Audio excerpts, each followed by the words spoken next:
Hello Straders, Dan here with the first video in a 4-week series on Burn. The reason I'm returning to Burn is this card, Ghitu Lavarunner. Ghitu Lavarunner means more 1-drops in Burn, and I think, having played a lot of modern Burn, that the biggest problem with Pauper Burn is that there are not enough good 1-drops. So I really want to try out Ghitu Lavarunner. It's a new card for me. This deck is by a player known as Evolving Wilds, who got 6-0 in a Pauper challenge with this deck.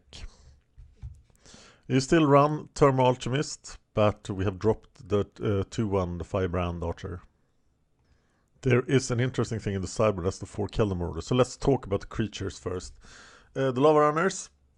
How hard is it to get 2 or more instant sorcery cards in the graveyard? Pretty hard. That will probably not happen until turn 3 most of the time, sometimes turn 2. So this is definitely not the modern card. Goblin Guide. Thermal Alchemist can block 0-3, he can do a lot of damage. I do agree that it's the better card than Firebrand Archer. And these are our creatures, except for Fairy Macabre, who never is a creature, and the 4 Keldam Marauders.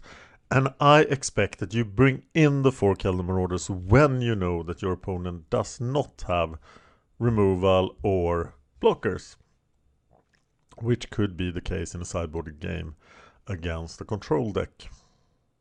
Okay, let's talk about lands. It's really bad when you miss the second or even the third land drop in Burn, because it goes slower. So Forgotten Cave, it's not good, but you probably need it. I think 3 is the right number. 19 or 20 lands I think is correct. I prefer 20 lands in Burn.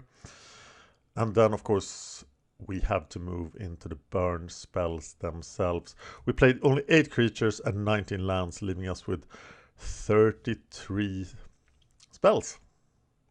Curse of the Pierced Heart is slow, but it is good, and I think it belongs in the deck.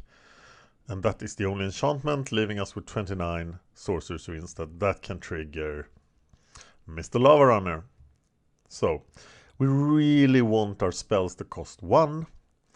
Chain Lightning, Lava Spike, Lightning Bolt, that's the perfect cards. That's what we want to play. The rest is just much worse.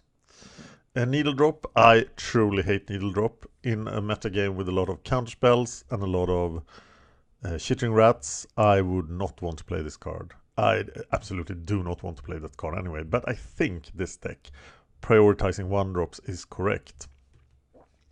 But I like Shardwally. 1, maybe 2, but 1 is definitely the correct number because it costs 1 mana, and that is so valuable. Searing Blaze does 2 things. That is amazing. That is why you want a main deck for Searing Blazes. And whenever you run into the creatureless decks, which are not that many, you will really regret this. Rift Bolt also almost as good as Chain Lightning and stuff.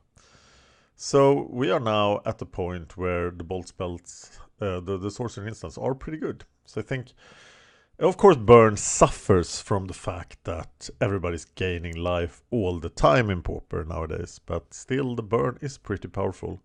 So I can see how you can 6-0 a Pauper challenge with the Burn deck. In the sideboard then, Blazing Volley, yeah, much better than Electrickery in this deck.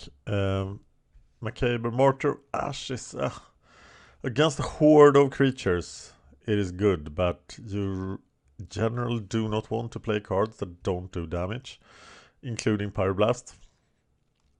Flaring Pain for the Circus of Protection, but 1 Flaring Pain. That's pretty random. When are you gonna draw that? Are you gonna wait 30 turns before you can stop your Circle of Protection? I think you should play more Flaring Pains.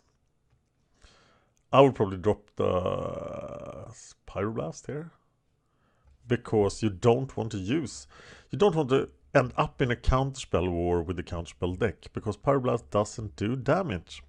Smash to Smithereens is a perfect example of what Burn wants to do with sideboard cards.